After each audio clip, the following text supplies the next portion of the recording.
Nová šelma vo svorke Pum. Case IH prichádza s novými modelmi od 155 do 185 koní.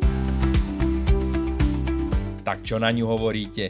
Nová séria traktorov Case IH Puma predstavuje prepracovaný dizajn zameraný na dosiahnutie maximálneho výkonu a prevádzkovej efektivity v poľnohospodárstve. Modely využívajú pokročilú prevodovku CVX Drive, ktorá zabezpečuje lepšiu trakciu a úspornejšiu prevádzku. Celková hmotnosť stroja vzrástla o 18%, čo v kombinácii s užitkovým zaťažením 5500 kg umožňuje zvládnuť aj tie najnáročnejšie úlohy. Vďaka novému odpruženiu prednej nápravy dosahuje traktor vynikajúcu stabilitu pri rýchlosti 50 km/h a obratný polomer otáčania 11,4 metra. Prevádzkové náklady pomáhajú znižovať nielen nízka spotreba paliva, ale aj predĺžené servisné intervaly až na 750 motohodín.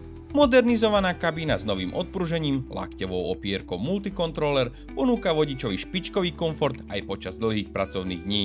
Výrobca nezabudol ani na digitálnu integráciu, o ktorú sa stará platforma FieldOps a systém Isobus či TIM pre dokonalé ovládanie pripojeného náradia. Táto univerzálna séria je tak ideálnym riešením pre rastlinnú výrobu, živočíšne farmy aj pre prácu zmluvných dodávateľov.